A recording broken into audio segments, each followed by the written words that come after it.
Glenn est un médecin fainéant dont la clinique subit un coup dur pendant la guerre entre les humains et les monstres. Cependant, sa chance change lorsque la bataille féroce se termine et qu'il peut soigner des filles monstres étranges qui veulent qu'il les examine de fond en comble.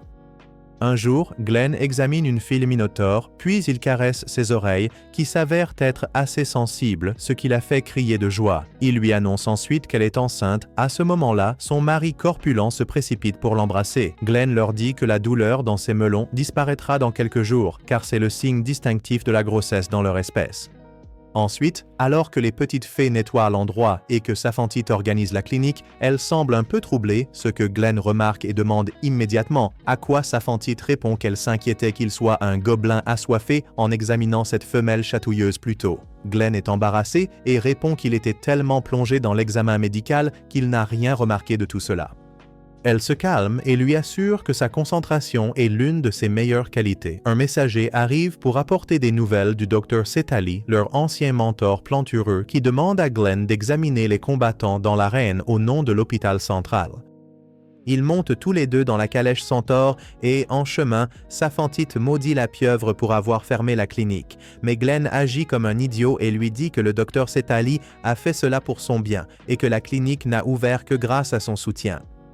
Alors qu'ils arrivent à l'arène, ils sont accueillis par une femme cheval plutôt corpulente qui se présente comme Tazalia, une combattante de 3e rang. Les autres combattants chuchotent sur le fait que Glenn est en réalité un très jeune médecin humain et l'un d'eux lui demande même de se dépêcher avec l'examen. À ce moment-là, Tazalia leur dit de fermer leur visage arrogant parce qu'il est là pour examiner leurs pauvres derrières amochés. Glenn est impressionné par l'autorité de Tazalia sur les combattants, ce que Tazalia explique en pointant un blason sur ses melons rebondissants, tout en taquinant Glenn d'être assoiffé par son beau corps de déesse, ce qu'il nie. Personnellement, je ne tolérerai pas ce niveau d'irrespect. Elle lui dit fièrement de regarder son blason, qui symbolise qu'elle est l'héritière de la puissante compagnie de transport Sifia, raison pour laquelle tous les centaures la respectent. À ce moment-là, Glenn se souvient comment l'un des centaures de transport lui a demandé de veiller sur leur princesse, qui est Tazalia. Il commence à examiner les combattants en commençant par une femme-chat qui s'est blessée à la patte, et quand Glenn lui dit de ne pas concourir pendant quelques jours, elle saute sur ses genoux et lui demande de la réparer rapidement, ce qui pousse Saphantite à se ressaisir pour la suite de la procédure. Puis Tazalia elle-même vient pour l'examen et se vante qu'un jour, elle dirigera tous les centaures de la ville avant de demander à Glenn s'il aime les femmes centaures plantureuses comme elle. Elle continue ensuite en lui disant que puisqu'elle dirigera un jour, elle cherche toujours le candidat parfait pour le mariage, car bien que les centaures soient courageux, elle ne veut pas de quelqu'un de brutal, mais plutôt un jeune docteur intelligent qui soigne les monstres, ce qui fait rougir Glenn. Saphantite, puant de jalousie, enroule sa queue autour de Tazalia et lui dit que sa taille a grossi, ce à quoi Tazalia proteste en l'appelant infirmière alors qu'elle est en fait médecin. Tazalia leur montre sa taille fine, que Saphantite mesure et qualifie toujours de large, mais Glenn conclut qu'elle est en fait en bonne santé. Alors qu'ils terminent le travail de la journée, Kay et Lorna, les assistantes de Tazalia, s'approchent de Glenn et le harcèlent au sujet de l'examen de leur dame, à quoi Glenn les rassure en disant que cela s'est parfaitement bien passé. La nuit, Saphantite vient dans le bureau de Glenn où il travaille et lui dit que rester éveillé si longtemps affectera sa santé, ce à quoi Glenn répond qu'elle s'est toujours souciée de lui depuis qu'ils étaient très jeunes car elle était son aînée. Saphantite discute ensuite du cas de Tazalia avec lui et de la façon dont ses assistantes leur ont dit qu'elle n'a pas gagné un seul match ce mois-ci, malgré un entraînement acharné, ce à quoi Glenn ajoute qu'elle pourrait ne pas partager son problème par fierté. Saphantite se met ensuite à préparer une boisson pour Glenn et l'apporte avec de la glace ayant des propriétés herbacées, ce qui embarrasse Glenn qui dit qu'il faut un voyage de 2 jours pour rapporter de la glace des montagnes. Saphantite commence à boire le puissant whisky de Dragon de Feu dans une énorme chope qu'elle a reçue en cadeau des assistants de Tazalia, au grand étonnement de Glenn. Elle se saoule et enroule fermement sa queue autour de Glenn, lui disant qu'elle ne le laissera plus voir Tazalia car c'est une séductrice et qu'elle veut le courtiser. Mais Glenn la calme en expliquant son obligation professionnelle. Quelque temps plus tard, Saphantite est occupée à penser à comment elle a été envoyée chez la famille de Glenn il y a longtemps comme otage, lorsque la guerre entre les monstres et les humains était à son apogée, se remémorant ces temps sombres et incertains. À la fin de la guerre, Glenn et Saphantite étaient devenus très proches, mais Saphantite a décidé de partir, ce qui a rendu Glenn triste. Ils ont échangé des adieux douloureux alors que Glenn poursuivait son carrosse qui partait, les larmes coulant sur son visage. Et des années plus tard, ils se sont retrouvés à l'académie, ce qui les a comblés de joie. À présent, Saphantite découvre qu'elle n'a plus de crème solaire. Alors Glenn prend l'initiative et propose une sortie shopping, ce qu'elle accepte avec enthousiasme. Ils voyagent en bateau jusqu'à leur destination, profitant de la douce brise marine et du parcours pittoresque le long des eaux cristallines. Et Saphantite est absolument ravie de leur escapade romantique. Après qu'ils arrivent enfin aux voies navigables de Maro, leur tireuse de bateau sirène, la prétendue Aria, demande où se dirigeait le couple d'idiots, alors ils révèlent leur plan de shopping avec enthousiasme.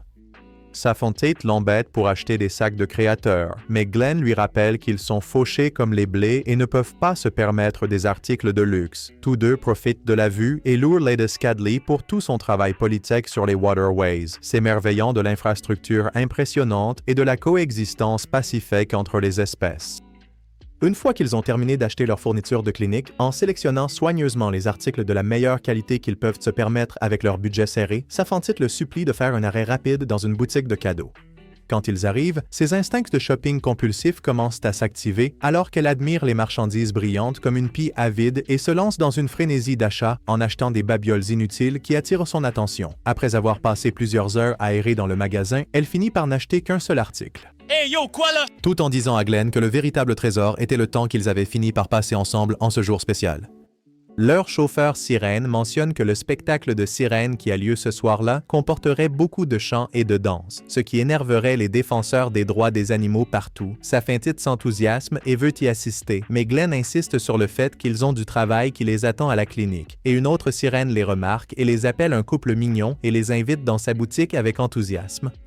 Saphantite succombe à la flatterie et convainc Glenn de visiter malgré son hésitation initiale. La sirène se présente comme Lulala, offrant de leur chanter quelques tubes pop du dernier classement. Glenn fixe Lulala trop longtemps, ce qui pousse Saphantite à le lécher et à l'accuser de vouloir des bébés poissons. Il perd Lulala pour chanter, mais elle refuse de se produire pour les paysans fauchés car leur paiement est insuffisant. Rends-moi un service, s'il te plaît. Sors d'ici. Surtout avec Lady Scadley l'invitant à se produire au palais pour une bien meilleure compensation. Glenn propose un examen médical gratuit à la place et Lulala accepte après y avoir réfléchi. Quand elle chante, la voix de Lulala fait passer les chanteurs professionnels pour des chats mourants en comparaison. Soudain, elle commence à tousser violemment et se sent mal à cause de son état. Glenn parle doucement au poisson et suggère de l'examiner en privé dans un cadre plus confortable, à l'abri des regards indiscrets. Glenn examine sa gorge attentivement, lui demandant d'ouvrir grand pour son grand-papa Glenn. Il découvre une inflammation de la gorge causée par des activités nocturnes coquines auxquelles elle s'est livrée. Ensuite, il veut examiner ses boutons de PlayStation, ce qui embarrasse beaucoup Lulala. L'utilisation de son stéthoscope ne révèle aucun problème thoracique.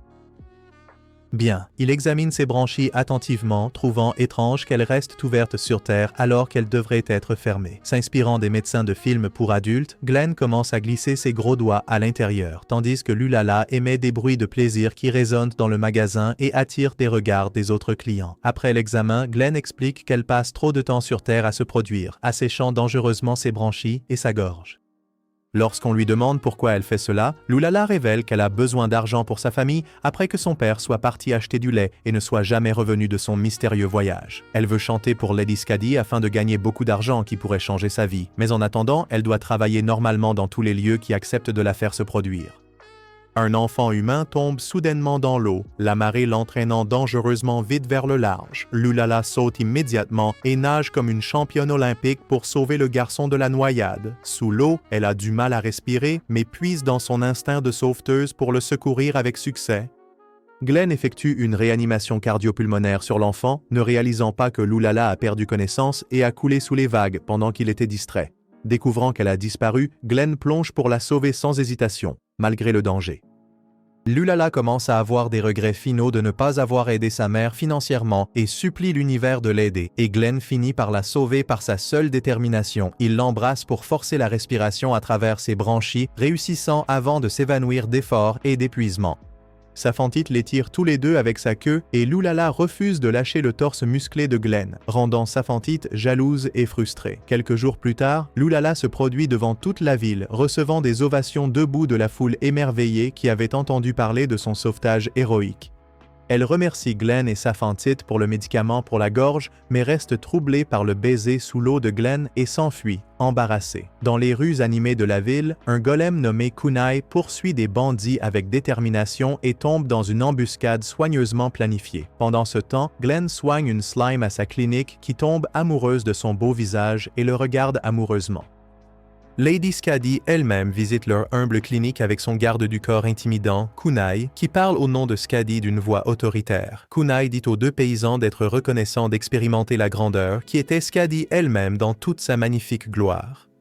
Skadi demande de l'aide pour retrouver le bras manquant de Kunai, perdu en combattant des bandits, et le rattacher correctement à son corps. Elle explique que leur professeur, le docteur Kfalhe, a refusé de les aider pour cette procédure délicate, ajoutant que Kunai est un golem de chair créé par un médecin charlatan jouant à Dieu avec de la magie interdite. C'est pourquoi Kunai déteste les médecins avec une passion ardente. Glenn essaie d'aider Kunai avec une véritable inquiétude, mais elle rend la tâche difficile, refusant obstinément son aide.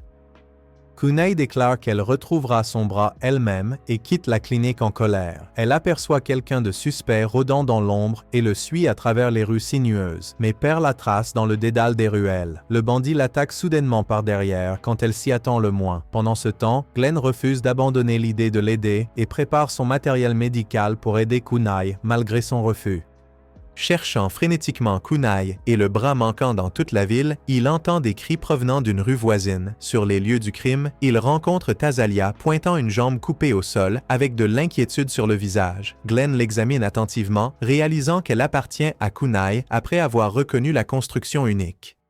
Ailleurs dans la ville, Kunai rampe douloureusement sur une jambe, traquant les bandits qui lui ont fait du tort. Elle commence à émettre des petits cris de joie alors que ses jambes frémissent sous les caresses de quelqu'un qui touche les endroits sensibles de la jambe sectionnée de la manière parfaite. Tazalia explique la mauvaise énergie d'abeille de Kunai en tant que combattante tout en poussant des cris aigus chaque fois que Glenn touche la jambe coupée avec ses mains habiles. Tazalia l'avertit d'être prudent ou il ressemblera à un type bizarre qui prend son pied avec des orteils puants, ce qui ruinerait complètement sa réputation. Kunai se calme progressivement, sachant que Glenn a sa jambe en sa possession. Elle commence à entendre les âmes des parties du corps piégées devenir plus fortes dans sa tête, créant un énorme flot de voix. Glenn continue de chercher sans relâche et rencontre Lulala, qui va mieux dans la vie depuis leur dernière rencontre. Lulala a un cadeau pour eux, qui s'avère être le bras manquant de Kunai qu'elle a trouvé. Kunai commence à gémir de bonheur alors que quelqu'un caresse et frotte doucement son bras. Lulala explique que quelqu'un a jeté le bras dans l'eau pour s'en débarrasser, pensant que personne ne le trouverait là. Après avoir trouvé les membres manquants avec beaucoup d'efforts, Glenn doit localiser Kunai elle-même, et Lulala suggère de demander directement aux membres coupés des conseils. Kunai est allongée par terre, implorant désespérément que quelqu'un arrête de lui chatouiller les pieds. Lorsque Glenn la trouve enfin dans son état vulnérable, elle insiste sur le fait qu'elle n'a besoin de l'aide de personne, mais Glenn dit à Laou amputé de se taire et de le laisser l'aider correctement. Glenn sort des ciseaux et des aiguilles de haute qualité de son sac médical, bien meilleurs que ceux utilisés sur son corps à l'origine. Il lui dit que celui qui lui a fait ça n'était pas un vrai médecin avec une formation adéquate, et tandis qu'elle proteste contre le traitement supplémentaire qu'il lui prodigue, il explique qu'il est nécessaire de montrer du respect pour ces différentes parties du corps qui appartenaient autrefois à des âmes différentes avec leurs propres histoires. En regardant sa main avec une nouvelle compréhension, elle voit clairement les âmes et laisse enfin grand-papa Glenn s'occuper de ses besoins. Il commence à connecter les vaisseaux sanguins avec précision, tandis que Kuni s'émerveille de ses compétences et de sa technique incroyable. Elle discute de la façon dont son créateur l'a rendu incapable de ressentir la douleur et la souffrance, ce qui était à la fois une bénédiction et une malédiction. Elle montre à Glenn un nouveau respect et lui demande pourquoi il fait des efforts supplémentaires pour ses patients. Et Glenn lui répond avec assurance, expliquant qu'il est un médecin qui prend soin de tous les besoins des patients, quelles que soient leurs circonstances. Kunai est heureuse que des médecins comme lui existent dans ce monde, et en passant à la jambe gauche, Kuni rougit en voyant sa nature attentionnée se manifester. À la clinique, les patients sont déçus que Glenn ne soit pas là pour s'occuper personnellement de leurs besoins. La patiente Arachnier dit à Safantite qu'elle devrait inviter Glenn à leur pub habituelle pour qu'ils puissent enchaîner les tournées à ses frais toute la nuit. Elle taquine Safantite en disant que Glenn est probablement en train de pénétrer quelqu'un d'autre de 10 cm en ce moment. Faisant exploser Safantite de rage jalouse. Glenn continue à attacher la jambe avec une précision minutieuse, tandis que Kunai essaie de retenir ses bruits de bonheur et ses gémissements causés par son toucher doux qui lui donne des frissons dans tout le corps. Elle commence à gémir plus fort et plus désespérément, disant à Glenn d'être plus doux avec ses parties sensibles. Mais Glenn y va plus vigoureusement et plus fort pour réparer correctement sa jambe, ce qui fait baver et pleurer Kunai au toucher d'un homme viril qui sait ce qu'il fait. Ensuite, Kunai est furieuse de honte à cause de ses réactions et veut punir Glenn comme le vilain garçon qu'il est, mais elle remercie sincèrement Glenn de l'avoir sauvé et quitte rapidement la scène. Les bandits observent attentivement Glenn depuis l'ombre alors qu'il retourne à la clinique et trouve Safantite dans son bureau, plus étrange que jamais et apparemment enceinte. Glenn la confronte sur ses bêtises et veut l'emmener à une émission de paternité pour prouver qu'il n'est pas le père. Safantite soulève sa jupe, révélant le cadeau d'Arachnia qui était un œuf à l'intérieur. Glenn l'examine tandis que les instincts de serpent de Safantite s'éveillent, détectant des bandits à l'extérieur. Ils font irruption dans la clinique et Safantite en neutralise un. Puis Glenn et Safantite s'enfuient, concluant que les bandits pensent que Glenn a travaillé avec Kunai. Safantite promet de le protéger et suggère d'éviter la clinique ce soir, et il prévoit de signaler cela à Kunai, mais elle est déjà là avec un bandit sur son épaule. Kunai explique que des bandits ont kidnappé des harpies, les forçant à pondre des œufs avant de les vendre sur le marché noir. Glenn lui montre leur œuf et elle confirme qu'il appartient à une harpie. Un bandit tente d'attaquer, mais Kunai le maîtrise facilement, puis les invite à Waterway puisque le personnel de sécurité n'est pas disponible pour assurer leur protection. Elle suggère de rester avec elle pendant sa mission pour exposer les bandits. Alors, ils montent à bord d'un bateau tiré par Lulala avec Lady Skadi à bord et demandent ensuite à Skadi d'expliquer pourquoi Lulala est en mission. Et elle répond que cela fait partie de son accord pour chanter en ville. Glenn les accuse d'exploiter son côté fraternel et Kunai essaie d'intervenir. Mais Glenn dit à la poupée vaudou de connaître son rôle et de se taire. Ils essaient de le convaincre que Lulala est parfaite comme informatrice puisqu'elle passe la plupart de son temps en ville, et il la perd bien. Glenn essaie de répliquer mais Lulala intervient, disant à Glenn qu'elle a choisi de rejoindre la mission. Kunai discute de leur plan d'embuscade de la cachette des bandits avec des équipes de patrouille prêtes à enfoncer la porte d'entrée. Leur objectif principal est de sauver les filles harpies kidnappées, et Skadi s'excuse de les avoir impliquées. Elles arrivent à un pont où des bandits les attaquent avec des flèches, mais ils esquivent. Kunai attaque et est touché par des flèches, mais continue sans ressentir de douleur.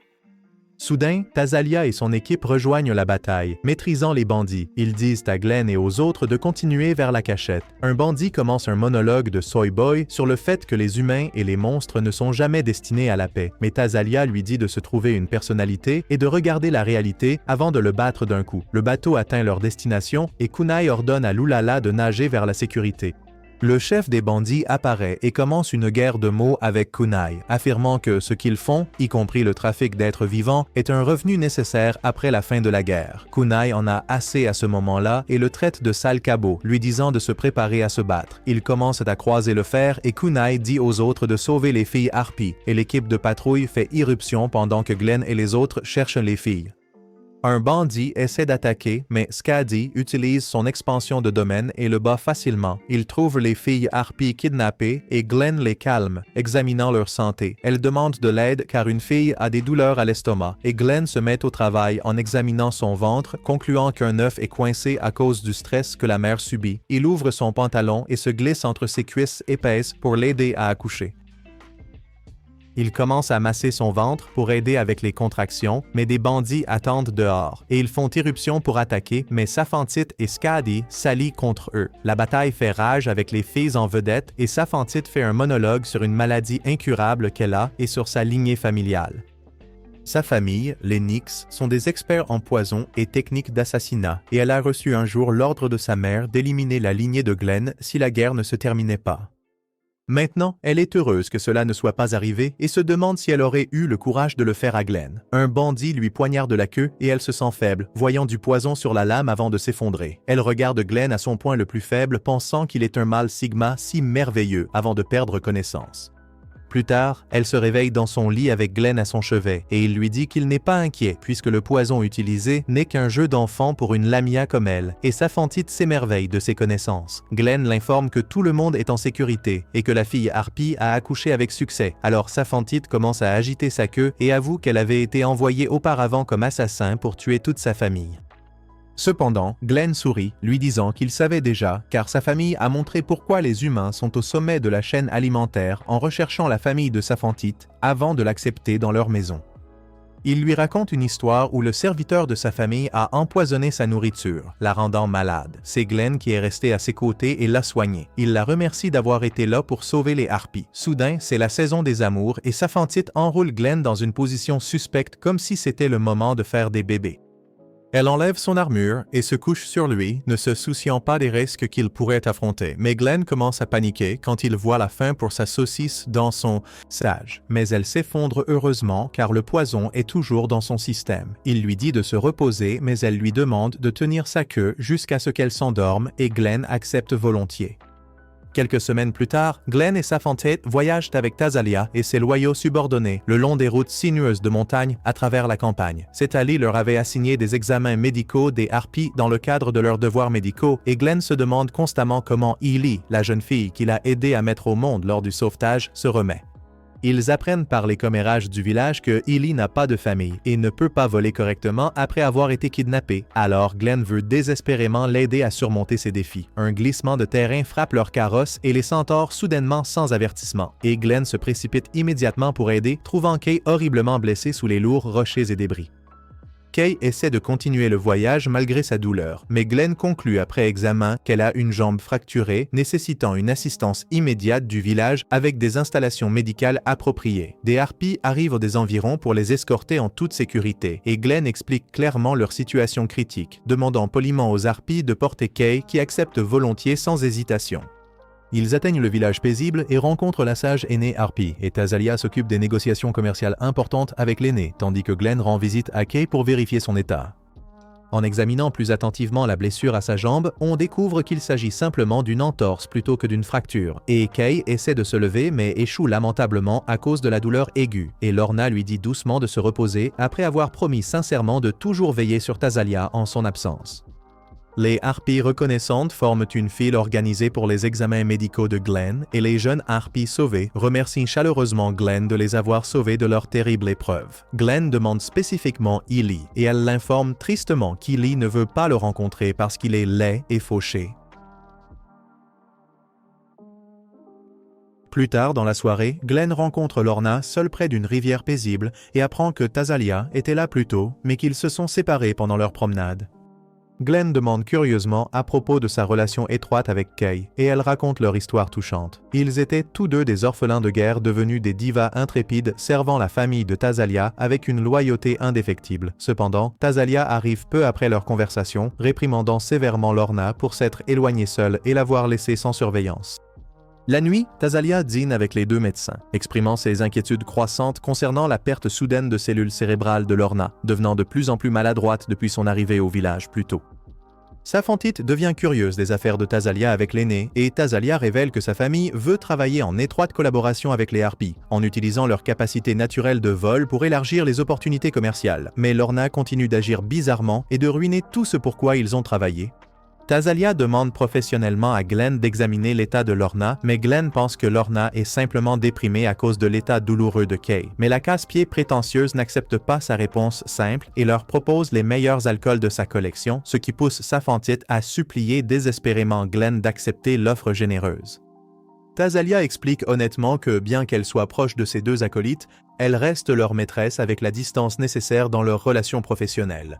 C'est pourquoi elle supplie Glenn d'aider Lorna à surmonter ses difficultés.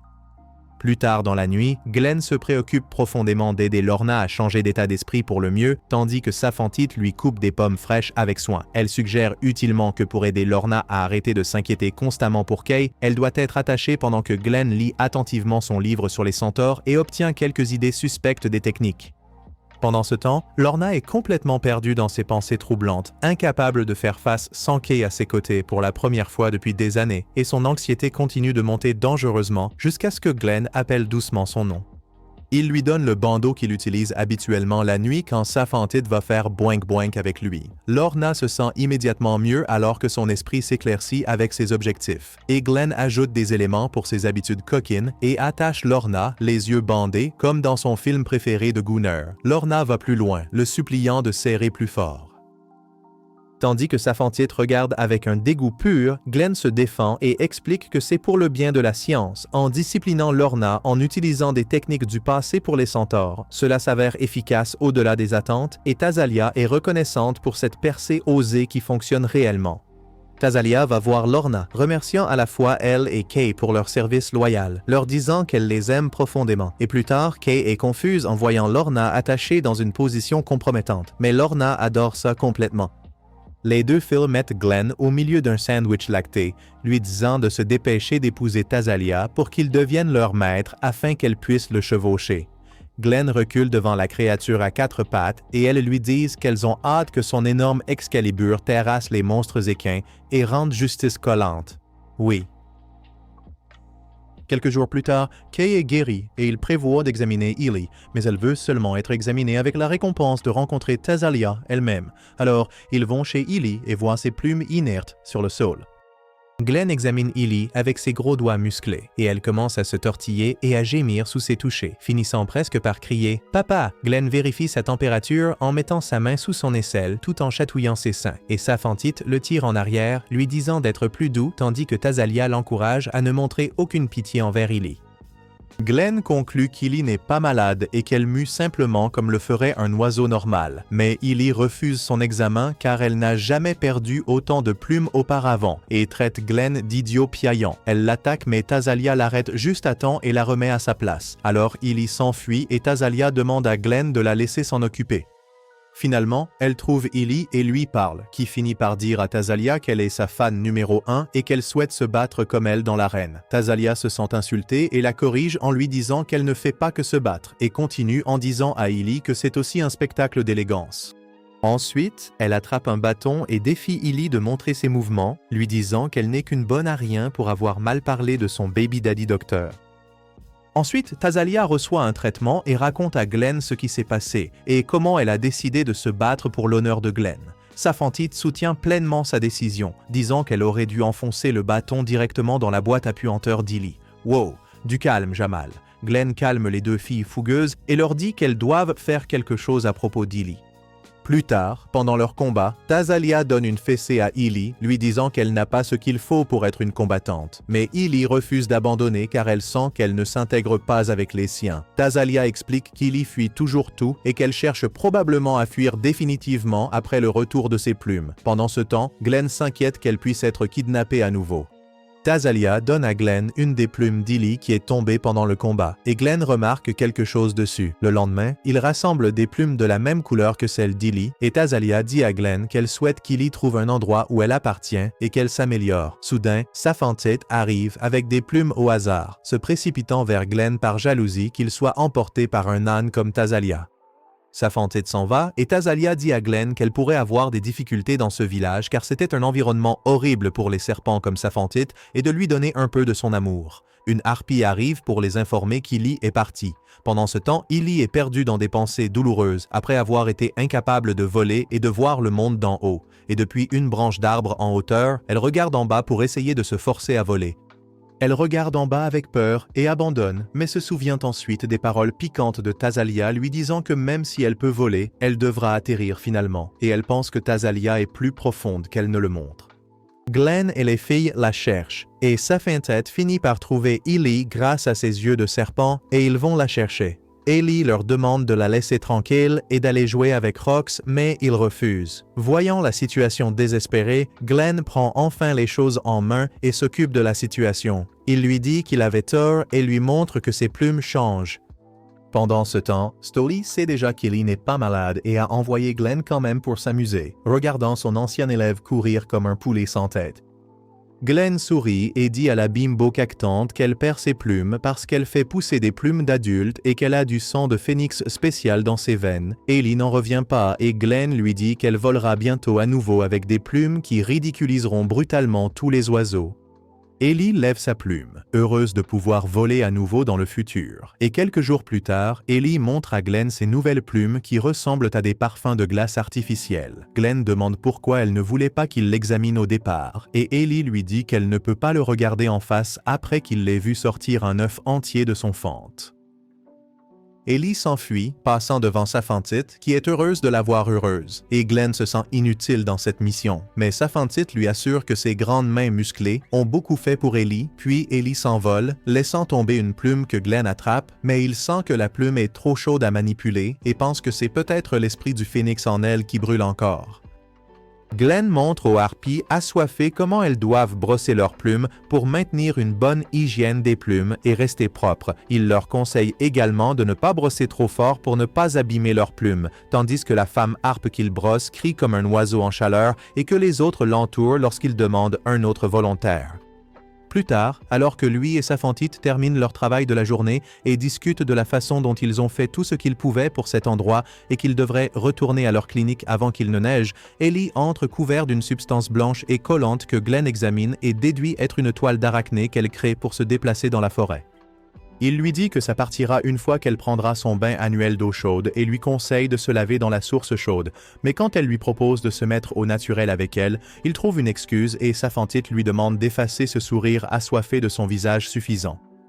La fois suivante, quelques autres des harpes viennent le voir couverte de cette substance collante et commencent à se plaindre de combien c'est dégoûtant et a un goût si horrible, comme si elles n'avaient jamais avalé quelque chose de collant.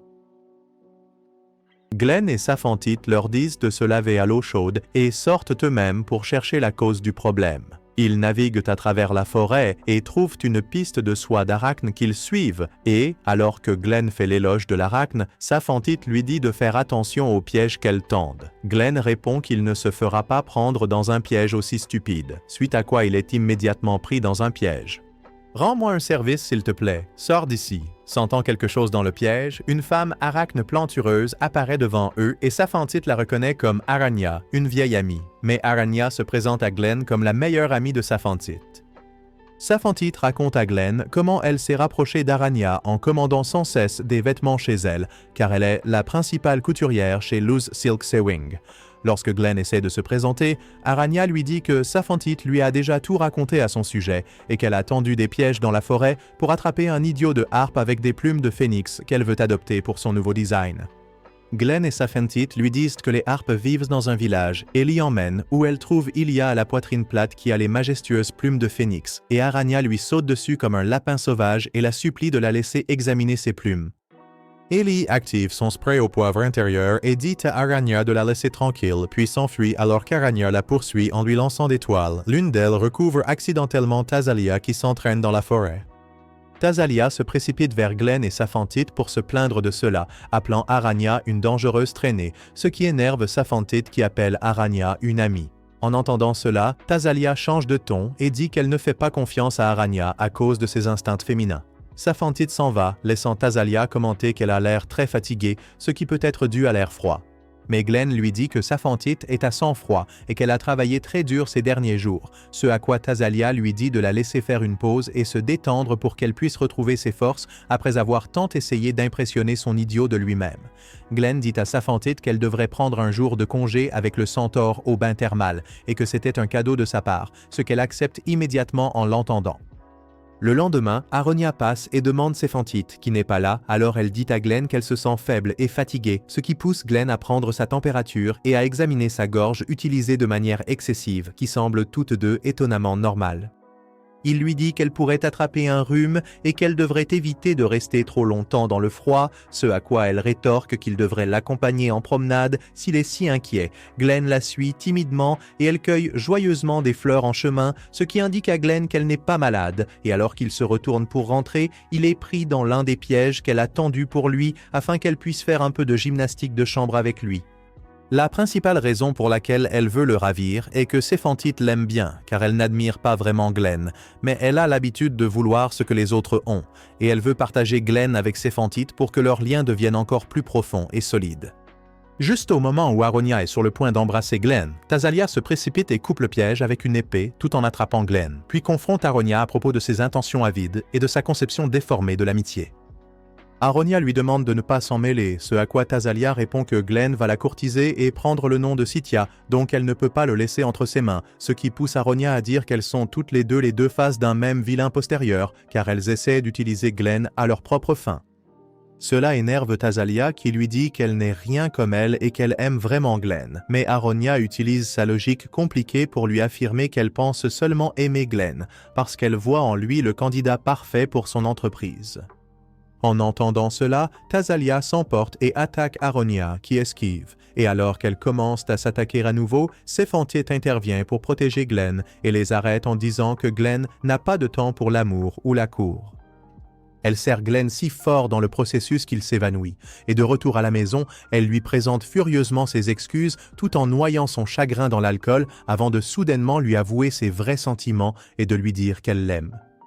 Cela active leur mécanisme de honte à tous les deux alors qu'elle continue en disant comment un rival apparaît après l'autre pour le lui voler et comment Tazalia est en fait sincère à son sujet, ce qui lui fait peur de le perdre. Glenn exprime son désir de ne partager une telle boisson qu'avec elle, ce qui la fait rougir comme une tomate. Il voit les fées s'enfuir, suivi d'un bruit sourd, ce qui les pousse à sortir pour voir le chef des harpes et d'autres harpes rassemblées dehors, disant que cela pourrait être causé par la rage d'un géant. Le chef leur raconte ensuite comment des géants appelés Gigas couraient autrefois en détruisant des choses avant d'être condamnés par les dieux à vivre dans les montagnes. Mais il y a 300 ans, lorsque son peuple avare n'a pas offert de sacrifice, l'un des géants a failli détruire leur village, et maintenant un autre géant semble se diriger vers le village. Alors que tout le monde se rassemble à l'extérieur du village, dans l'attente du géant, mais selon les rapports, il est proche, certains des villageois peureux paniquent parce qu'ils ne peuvent pas s'envoler comme les autres harpes. À ce moment-là, Tazalia prend le contrôle de la situation et commence à donner des ordres à tout le monde sur la façon de gérer le problème. Elle dit aux harpes qui peuvent voler de se diriger vers le Lindworm. Elle dit à Illy d'aller demander de l'aide car les gens la reconnaissent grâce à ses plumes de phénix. Et enfin, elle dit à ceux qui ne peuvent pas voler de se rendre à la ville à travers les montagnes car son carrosse ne peut pas tous les transporter. Elle demande à Aronia d'aider à emballer les affaires des gens et dit à Glenn d'accompagner ceux qui voyagent à pied et de s'occuper d'eux. Aronia aide les idiots à transporter leurs affaires tandis que Glenn et Sephenthit rangent leurs cliniques et leurs médicaments, avec Sephenthit pleurant qu'il sera difficile d'affronter le giga géant si la situation dégénère. Ils se demandent tous les deux où est passée la plantureuse Tazalia alors que Tazalia marche vers le géant pour l'affronter toute seule afin que les autres puissent s'échapper car elle sait que tout le monde ne pourra pas s'échapper à temps et elle ressent que c'est sa responsabilité en tant que leader de prendre les armes contre le géant pour protéger tous les autres. Soudain, elle trouve la queue laide de Sephenthit lancée vers elle et se protège avec la lance tout en étant surprise. Elle demande à Sephenthit pourquoi elle l'a suivie, à quoi elle répond qu'elle ne peut pas laisser Tazalia faire cela seule, tout en lui disant que son bas faible avait froid, c'est pourquoi elle porte des vêtements en laine. Alors qu'ils débattent de la manière dont ils vont avancer, Sephenthit dit à Tazalia qu'elle veut l'accompagner, à quoi elle l'informe du danger d'être envoyée dans une autre dimension. Glenn apparaît également derrière et félicite Tazalia pour son altruisme, mais annonce son intention de rester à ses côtés au lieu de partir avec les villageois en sécurité comme elle le souhaitait. Tazalia demande à Sephenthit d'emmener Glenn en sécurité, mais elle lui dit que Glenn est encore plus têtu qu'elle, ce qui la pousse à accepter leur aide. Glenn propose une idée pour dissuader les géants d'attaquer le village, tandis que Sephenthit propose d'utiliser son poignard empoisonné pour ralentir le géant, afin que Tazalia puisse finalement l'attaquer pour le faire tomber. Alors qu'ils parlent, ils entendent les pas du géant se rapprocher et se dirigent vers lui avec Sephenthit qui éternue en chemin quand soudain les arbres sont secoués et le géant apparaît derrière eux. Le géant s'avère en fait être une femme aux cheveux verts avec les plus gros melons qu'ils aient jamais vus.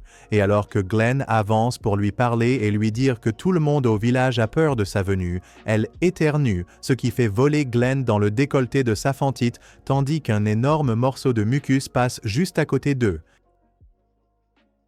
Le géant leur dit alors qu'elle a entendu parler d'un médecin dans le village et comme elle est malade, elle veut qu'un médecin l'examine, ce qui est sa raison de descendre. Illy atterrit dans la ville et alors qu'elle avertit le chef du géant, elle sourit et lui dit que le nom du géant est Dion et qu'elle ne fera de mal à personne. Le lendemain, tout le monde revient et est heureux de voir que Dion passe son examen, aidant même à construire une énorme plateforme pour que Glenn puisse l'examiner correctement. Glenn effectue un examen approfondi et lui demande de tirer sa langue de la taille d'une calèche, après quoi il conclut qu'elle a une grippe ainsi qu'une fièvre. Il lui demande quand elle a commencé à se sentir malade, ce à quoi elle répond que c'était il y a environ 10 ans lorsque Skadi lui a rendu visite. Elle pensait que cela passerait avec du repos, mais ce n'était pas le cas, alors elle est venue ici. À ce moment-là, Glenn la rassure en lui disant qu'il va préparer le médicament pour elle. En disant cela, il trébuche accidentellement, mais tombe sur les énormes melons de Dionne qui le protègent, et il commence à les toucher, s'exclamant à quel point ils sont doux lorsqu'ils commencent à tomber dans son énorme décolleté. Elle essaie de le tirer, mais il tombe à nouveau et se retrouve coincé dans son décolleté, ce qui la surprend et a son grand plaisir sensoriel. Plus tard, Dionne prend son médicament entouré de toutes les harpes quand Illy lui demande où elle traîne, à quoi elle répond qu'elle est au sommet de la montagne. C'est pourquoi cela lui a pris si longtemps, étant donné qu'elle devait aussi éviter d'écraser des animaux stupides.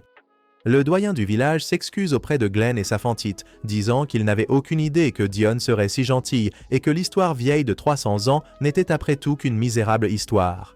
Glenn et Saphantite appellent Toronea et lui demandent de faire des vêtements pour la déesse géante, ce qu'elle accepte volontiers. Et au fur et à mesure que le tissu brut arrive, elle lui fait un chapeau, un tablier et des chaussures pour qu'elle n'attrape pas de nouveau froid. Les Centaures lui coiffent les cheveux et Glenn demande à Dionne de rester au village pour guérir complètement, car ils vont maintenant retourner à Lindworm pour rouvrir leur clinique. Une fois chez eux, Illy leur remet un message du conseil central et ils apprennent qu'elle travaille pour la compagnie de Tazalia en tant qu'agent de transport aérien, ce qui ravit Glenn et il demande à Tazalia de dîner avec lui. Au dîner, il la remercie pour tout ce qu'elle a fait pour eux et pour son courage pendant la crise, ce qu'elle accepte volontiers, mais elle est quelque peu confuse quant au fait que le géant voulait seulement que Glenn répande ses melons. Tazalia réprimande Saphantite pour avoir espionné leur rendez-vous, mais Saphantite la félicite pour sa bravoure, disant que puisque Tazalia est si charmante, elle ne peut pas laisser Glenn tomber amoureux d'elle. Cela amuse Tazalia qui lui demande d'admettre sa défaite, mais elle n'a pas l'intention de le faire, même si Glenn remarque qu'elles s'entendent mieux. Le lendemain, Glenn et Saphantite sont invités à la cérémonie de commémoration des voies navigables de Marrow, pour laquelle ils remercient Kunai et la poitrine de fer Skadi, tandis que Skadi le remercie également pour son service. Il entend Lula crier son nom et voit Aronia là aussi, quand Kunai explique qu'elle est là pour concevoir des costumes pour les sirènes chantant à la cérémonie. Plus tard, lors du discours, Skadi dit à tout le monde qu'elle a nommé la ville Landworm d'après un dragon qui est son ancêtre et qu'elle croit protégerait la ville, et non parce qu'elle veut prendre le contrôle de la ville. Alors qu'elle s'apprête à en dire plus, elle s'effondre sur la scène et Kunai crie son nom. Glenn et Saphantite marchent dans les couloirs de l'hôpital central tout en discutant du cas de Skadi à la poitrine plate, car personne n'est disposé à leur donner des informations sur son état ou son passé, bien qu'ils soient les premiers sur les lieux. Le médecin principal de Lady Skadi est Seathule, leur vieille mentor. Ils vont donc voir Lady Seathule qui s'accroche immédiatement à Glenn avec ses tentacules, ce qui énerve Saphantite, qui la traite de mentor raté, à quoi elle rétorque en appelant Saphantite une haineuse certifiée avec des sentiments. Dommage émotionnel! Elles s'affrontent toutes les deux avec leurs tentacules et leurs queues respectivement, et Saphantite lui dit que malgré son âge, elle n'a pas cessé de séduire les jeunes hommes. Elle se calme cependant alors qu'elles commencent à discuter du cas de Lady Skadi. Et bien que Seathule ne puisse pas leur donner les détails de sa maladie, elle leur dit que c'est une maladie très grave qui provoque une chute brutale de sa tension artérielle et pourrait entraîner une insuffisance cardiaque si elle n'est pas traitée. Elle explique aussi que cette maladie est extrêmement rare et que si elle était arrivée à quelqu'un d'autre, cette personne serait morte. Mais comme Skadi est un dragon, elle a survécu, mais en souffre aussi. Et c'est un miracle qu'elle ne se soit pas effondrée en public comme une faible auparavant. Elle remercie Glenn et Saphantite pour leur aide rapide, qui lui a permis de traiter Skadi et de la stabiliser, et que cette fois, ce n'était qu'une chute de tension qui a été facilement traitée. Elle leur demande de partir, mais murmure autre chose sous son souffle que Glenn est désireux de connaître. Alors elle leur dit que l'autre Skadi n'a aucun intérêt à se faire soigner ou à aller mieux, ce qui est assez difficile car elle ne peut pas traiter un patient qui ne veut pas guérir. Glenn essaie d'obtenir plus d'informations d'elle, mais elle leur dit de déguerpir, ce qu'ils font. À la clinique, alors que Glenn recoude Kunai, il lui demande des nouvelles de Skadi, et elle lui dit aussi que l'idiote n'accepte pas le traitement et ne sera pas admise à l'hôpital non plus, avec la têtue Seathule qui ne traite pas non plus un patient récalcitrant. Cependant, Kunai leur dit qu'elle veut que Glenn traite Skadi, même si cela signifie défier ses propres souhaits, bien qu'ils doivent outrepasser Seathule. Mais il ne s'inquiète pas pour elle, car il croit qu'elle ne serait pas trop pointilleuse à ce sujet. Il accepte et Kunai leur parle de son plan pour le faire entrer en douce dans la chambre de Lady Skadi, où il pourrait l'examiner sans causer d'alarme ni de suspicion. Elle sera également tout à fait naturelle là-bas, ce qui rendrait l'examen plus facile. Cela alarme Safentite car, pour elle, Skadi ressemble à une fille plate et est la représentante, mais Glenn la rassure en disant que son moi assoiffé a déjà rendu visite à des patients chez eux, donc cela ne posera pas de problème. Kunai les emmène avec elle dans la chambre de Skadi où elle ne laisse entrer que Glenn, ce à quoi Safentite proteste car elle veut accompagner son gars. Dès que Glenn entre dans la pièce, Kunai et Safentite collent leurs oreilles à la porte pour pouvoir intervenir si quelque chose de mauvais se produit. Glenn trouve Skadi debout près de la fenêtre de la chambre et elle lui fait signe d'avancer et lui demande pourquoi il est là. Il lui raconte tout et comment il est là pour l'examiner, ce qui la pousse à penser à gronder Kunai. Mais voyant son engagement envers sa profession, elle lui permet de l'examiner. Elle ouvre ses rideaux et découvre ses seins qui sont éclipsés par la vilaine tumeur bleue, ce qui choque même Glenn qui se souvient des mots de Sitoulet sur leur rareté.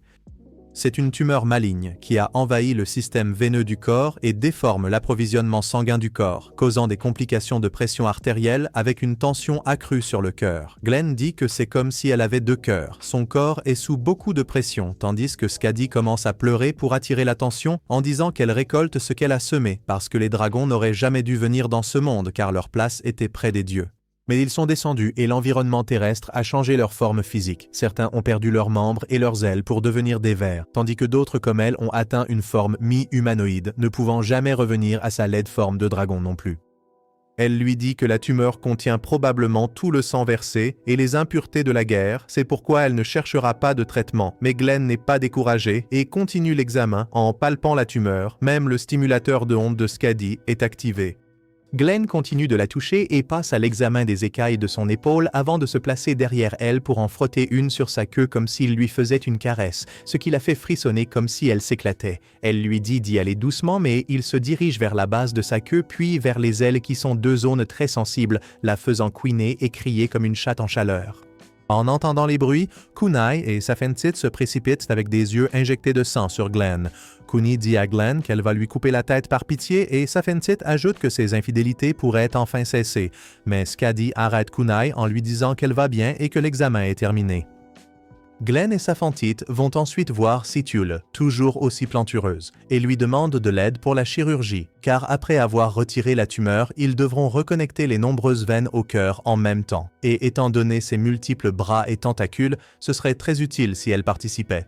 Seythul, la fille, les rejette en disant que puisqu'il l'a examinée, il peut aussi la traiter. Mais Glenn reste persistant à recevoir son aide, à quoi elle répond que la chirurgie n'est pas possible à ce stade parce que Skadi ne sera pas d'accord, ce que Glenn dit qu'il va arranger.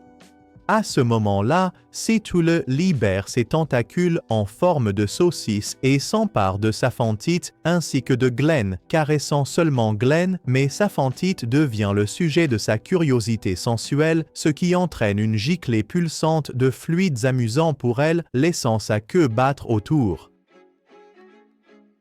Seythul dit alors à Glenn qu'il n'y a toujours pas assez de mains disponibles pour la procédure et que personne à l'hôpital ne peut égaler ses compétences. Alors Glenn suggère Aronia, mais elle refuse quand il lui demande, malgré le fait que Glenn lui dise qu'il la guidera à travers tout. Ce n'est que lorsque Safentite lui dit qu'elle portera des vêtements assortis aux siens et restera avec elle que la méchante Aronia accepte enfin avec beaucoup de passion. En marchant, Safentite soutient qu'Aronia allait accepter dès le début, mais qu'elle faisait semblant, donc ils doivent se méfier de ses arrière-pensées. Mais Glenn est juste content qu'elle ait rejoint l'équipe et qu'ils puissent maintenant planifier et réaliser la chirurgie après avoir convaincu Skadi. Kunai entre dans la chambre de Skadi et lui demande de considérer la chirurgie, étant donné que Sitoulet et Glenn y participeront tous les deux, mais elle refuse timidement en disant que c'est son destin maintenant.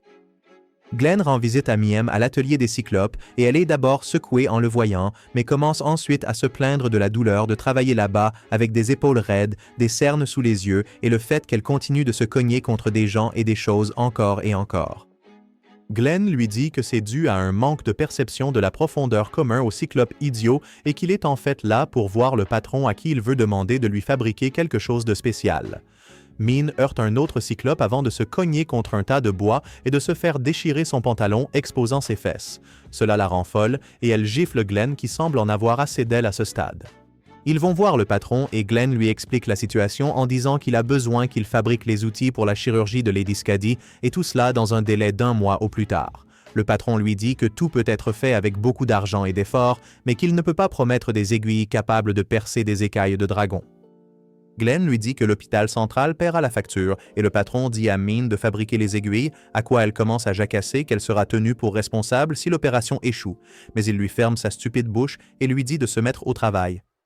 De retour à la clinique, Aronia travaille sur le corps de Kunai pour pratiquer et perfectionner sa technique de suture sous la direction et l'aide de Glenn. Jusqu'à présent, elle a fait du bon travail, bien que Kunai préfère toujours le derrière chétif de Glenn pour le travail. Kunai dit aussi à Glenn que Skadi n'a toujours pas accepté la chirurgie et refuse toute intervention, car elle est déterminée à mourir maintenant que son travail est terminé. Après la guerre, Skadi voulait construire une ville paisible, ce qu'elle a fait, et maintenant Lindworm est l'une des plus grandes villes du continent, avec une énorme population où tout le monde vit ensemble, ce qui était son rêve, et maintenant que c'est fait, Skadi a l'impression que son existence n'a plus d'importance. Glenn dit à Kunai qu'ils essaieront encore et encore jusqu'à ce qu'elle change d'avis, ce à quoi Aronia répond que répéter les mêmes choses rendra le problème encore plus complexe, comme enrouler beaucoup de ficelles autour de quelque chose ou tirer à blanc, et elle conseille à Glenn de l'aborder par derrière. Que veux-tu dire par là? Quelque chose qu'il maîtrise bien étant donné son succès à faire rougir Saphantite si rapidement. En disant cela, elle s'enfuit avec Saphantite à sa poursuite et il se lamente de rire aux éclats, ce que Kunai recousu ne trouve pas amusant. Glenn accompagne Setali à l'atelier pour examiner les instruments qu'ils ont fabriqués jusqu'à présent, et pendant qu'ils attendent, Setali mord sa tentacule comme si elle s'entraînait pour la chambre, ce qui pousse Glenn à l'arrêter. Mais à la place, elle lui propose un peu pour relâcher son anxiété. Le patron sort les instruments prototypes pour qu'il les examine et Setali prend le scalpel pour le tester, procédant à couper un morceau de son propre tentacule laid pour tester son efficacité.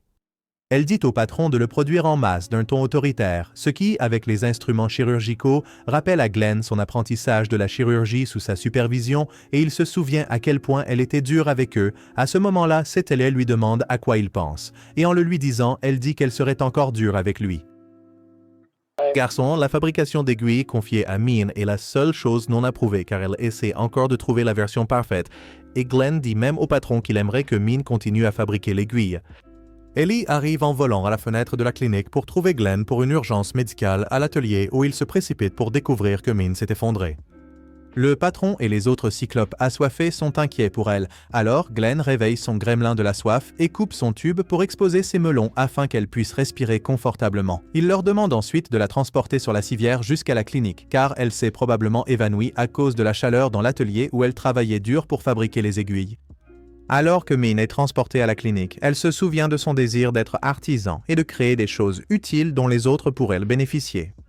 Elle aperçoit également la première fois qu'elle a vu Skadi à la poitrine plate, qui a offert aux Cyclopes, qui auparavant ne fabriquaient que des armes, une chance de se racheter en fabriquant des instruments chirurgicaux pour l'hôpital central. Quelque chose qui utiliserait toujours leurs compétences en fabrication d'armes, mais qui, au lieu de prendre des vies, les sauverait.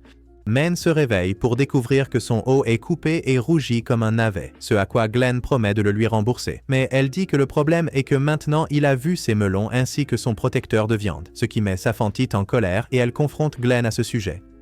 Aronia fabrique un haut pour Men à Porter, ce qui la réconforte, mais elle laisse échapper par inadvertance qu'elle peut lui faire plus de tenue Lolita Gothic. Glenn explique que Mim n'a pas de maladie particulière, mais qu'elle est juste un peu éméchée, car les cyclopes ont une ouïe très fine pour compenser leur mauvaise vue. Elle a dû fixer quelque chose qui tournait trop, surstimulant ainsi ses canaux semi-circulaires, ce qui lui a fait perdre l'équilibre et tomber, ce à quoi Mim dit que pendant qu'elle fabriquait des aiguilles, elle regardait cette machine qui tournait, ce qui a dû la rendre folle. Glenn demande à Saphantite de préparer un remède à base de plantes pour Mim afin qu'elle se sente mieux, et ils la ramènent tous à l'atelier où elle s'excuse auprès du patron, et le patron s'excuse auprès de Glenn en disant qu'il produira personnellement les aiguilles, mais Glenn lui dit que Mim a tout compris.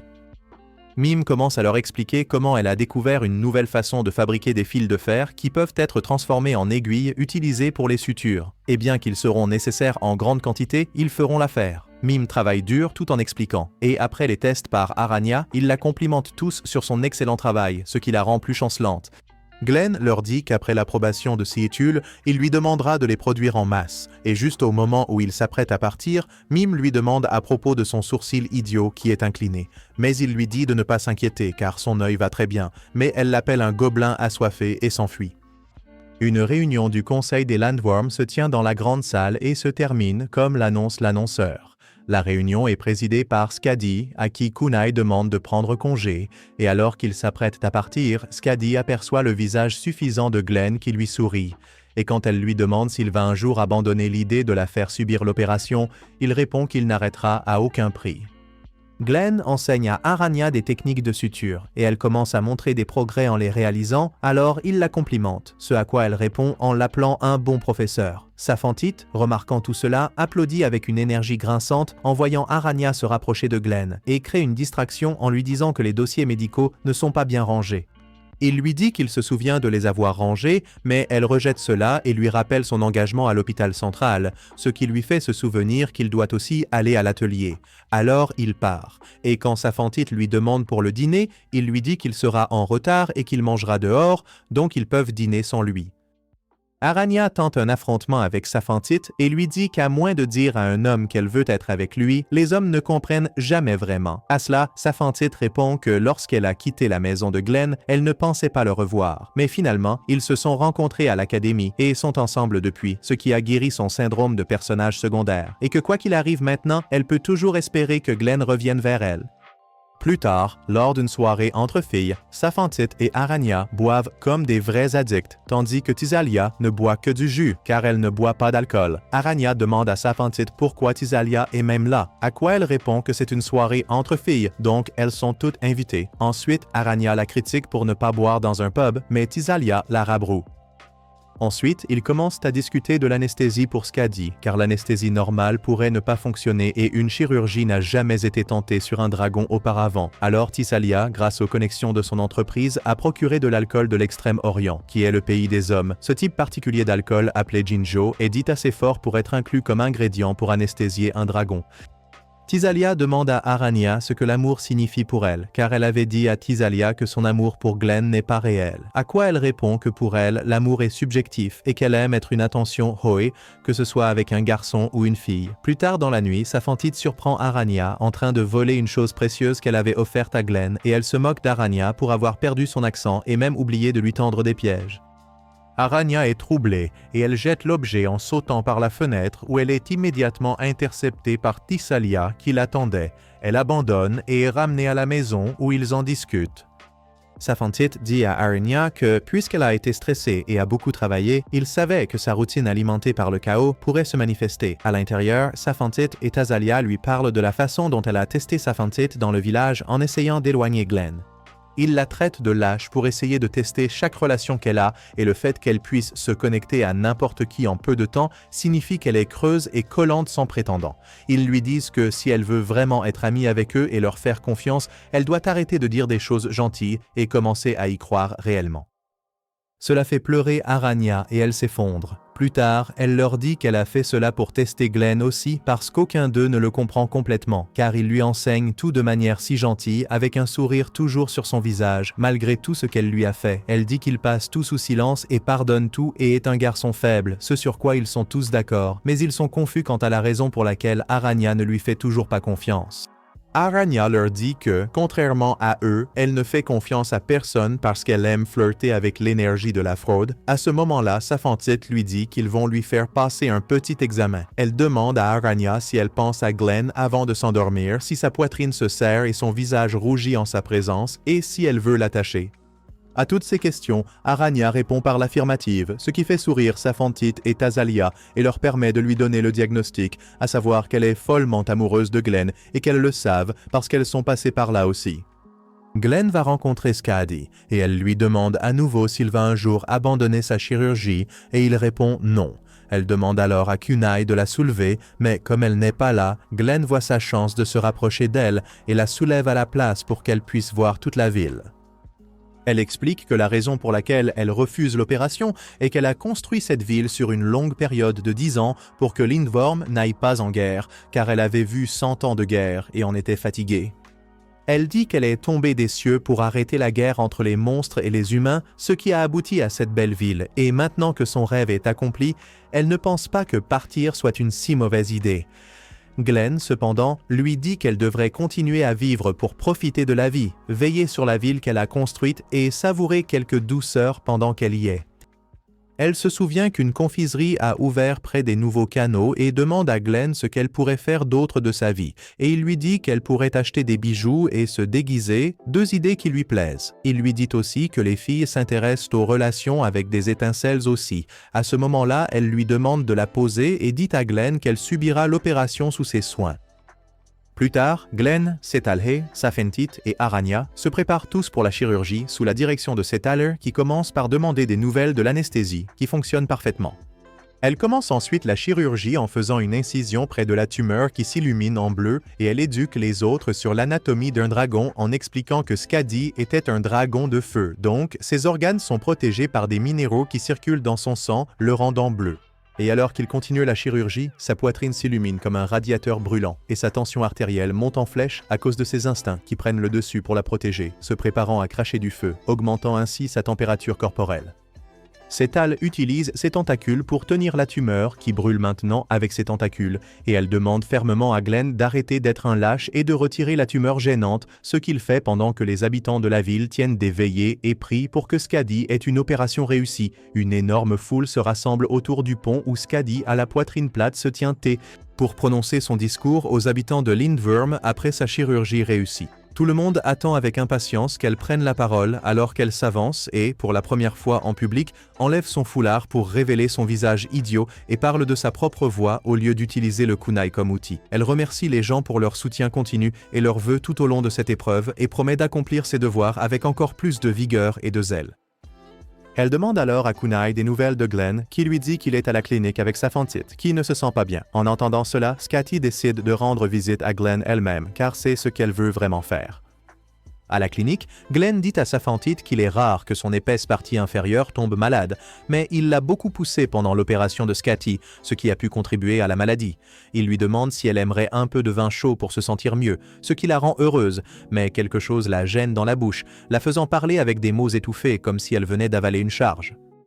Glenn lui demande d'ouvrir la bouche pour qu'il puisse examiner et après quelques encouragements, elle le fait et Glenn frotte son doigt autour de sa bouche tandis qu'elle grogne comme un cochon et serre les draps plus fort. Puis Glenn tire sa langue et trouve une bosse dessus, ce qui cause toute la douleur, alors il utilise du miel sur la zone enflammée pour ses propriétés antibactériennes. Quand il termine, Safentit se plaint que cela a pris trop de temps et que sa bouche est fatiguée comme si elle venait de sucer une saucisse à sec et que sa bouche laide était trop proche de la sienne. En entendant cela, Glenn s'en va pour répondre à son appel à domicile, mais promet de dîner avec elle. Alors que Glenn sort, il voit Skadi et Kunai debout à côté de leur calèche, qui semble avoir perdu une roue pendant le voyage. Il leur dit bonjour en réponse, ce à quoi Skadi se jette joyeusement sur lui et l'embrasse en l'appelant grand frère, ce qui rend son bas inconfortable de manière gênante, incitant l'envie de Kunai à se manifester automatiquement alors qu'elle la tire en arrière et se plaint qu'elle devrait l'embrasser si elle le souhaite. Skadi, cependant, rétorque que c'est Glenn qui l'a guéri, donc elle veut naturellement le serrer dans ses bras. À ce moment-là, elle ouvre les boutons de sa chemise et dévoile sa poitrine pour que tout le monde puisse voir et demande à Glenn si cela l'excite, ce à quoi il répond par un non retentissant, mais il reboutonne la chemise de Skadi à sa demande. Elle lui demande de jouer et de passer du temps avec elle, mais il refuse, invoquant ses engagements professionnels envers ses patients, ce que Kunai soutient également. Glenn lui dit qu'ils le feront une autre fois et Skadi dit à Kunai qu'il devrait rentrer, mais la kunai brisée regarde la calèche cassée et lui dit d'attendre. Mayhem passe par là et dit bonjour à Glenn, qui la dirige vers la calèche, et elle dit qu'elle peut la réparer avec ses outils, ce qu'elle fait en un rien de temps. Glenn dit à Skadi que c'est Mime qui s'est épuisé à fabriquer les aiguilles à coudre pour sa chirurgie, ce qui pousse Skadi à prendre la main de Mime et à la remercier pour son aide. Mais Mime, comme toujours, commence à rougir comme une betterave et à faire le clown pour se sentir à l'aise, ce qui amène Skadi à demander à Kunai de donner à Mime et Glenn le cadeau, qui est un énorme tonneau de vin. Glenn pense que Safentit l'aimera et Mime sait que son patron et ses collègues l'adoreront, mais Glenn part pour répondre à l'appel à domicile et laisse Mime s'occuper du vin et elle reste là à pleurer comme une opportuniste. Aranya change Safentit en la déshabillant et en étanchant d'abord sa soif, puis en l'habillant plus tard, à quoi Safentit lui dit qu'elle pourrait le faire elle-même aussi, mais Aranya veut juste aider alors que Safentit remarque également sa nouvelle dévotion. Au village, Dion aide les villageois en retirant une pierre du chemin de la rivière, ouvrant ainsi le flux d'eau pour eux. Ils montrent leur gratitude en lui offrant une partie de leur récolte inutile et Illy la remercie mais est choquée lorsque Dion sort son propre cadeau, qui est une quantité incroyable de nourriture qu'elle a trouvée dans les montagnes. Glenn revient pour trouver Miem assise à côté des barils comme la serveuse qu'elle est, qui commence immédiatement à se plaindre en boucle, mais Glenn lui dit qu'il a résolu le problème de transport lorsque Tazalia et 2 autres centaures arrivent pour transporter le vin pour eux. L'un d'eux ramène la stupide Mime à la maison, tandis que Glenn voyage avec Tazalia et l'autre fille, qui lui disent qu'il va faire partie de la famille, car Tazalia veut l'épouser, ce dont Glenn ne veut pas du tout. Mais Tazalia lui dit de ne pas s'inquiéter pour sa Safentite. De retour à la clinique, Safentite s'inquiète que Glenn ne soit pas revenu à temps, mais Aronia lui dit de se calmer sinon elle tombera malade à nouveau. Elle envisage que, étant populaire, Glenn pourrait avoir un examen romantique avec Lulala ou une séance de gymnastique torride avec Seatali, mais Safentite les rejette. Illy, à la poitrine plate, arrive en volant pour leur apporter de la nourriture des villageois et de Dion, tandis que Glenn revient également avec beaucoup de nourriture et de vin, les citant comme des cadeaux de personnes qu'il a rencontrées en chemin. Skati et Kunai arrivent également avec un cadeau de boulettes de dragon pour Glenn, et quand Aronia demande ce qu'ils vont faire de tout cela, Glenn et Safentite décident d'organiser une grande fête pour tous leurs amis, y compris les cyclopes qui mangent le plus, et remercier Mime pour ses efforts. Aronia s'exclame que cela doit être difficile de tomber amoureuse de quelqu'un d'aussi populaire que Glenn avec tant de concurrence, ce à quoi Safentite lui demande de reculer, ce qu'elle ignore. Tazalia les informe d'une autre rivale, nul autre que le dragon plat, Skati, qui semble attirer Glenn vers elle à la fête. Skati le remercie de l'avoir réellement amené à la surface et de lui avoir permis de créer de vraies connexions avec les gens pour mieux profiter de son temps sur Terre au lieu de monter aux cieux. Elle l'appelle grand frère, mais ensuite Safentite l'éloigne et le réprimande en 4 cas pour être arrivé en retard alors qu'elle était malade et pour avoir amené toute la bande de soifards avec lui. Tazalia libère Glenn et Skati l'emmène pendant que toutes les filles courent après lui et s'empilent les unes sur les autres comme au début d'une scène troublante de train dans The Underworld. C'est tout pour la vidéo d'aujourd'hui. Si vous avez regardé jusqu'à la fin, commentez ci-dessous les doigts magiques musclés de Glenn pour embrouiller les normies. Si vous aimez les résumés d'animes sympas comme celui-ci, n'oubliez pas de regarder cette vidéo juste ici.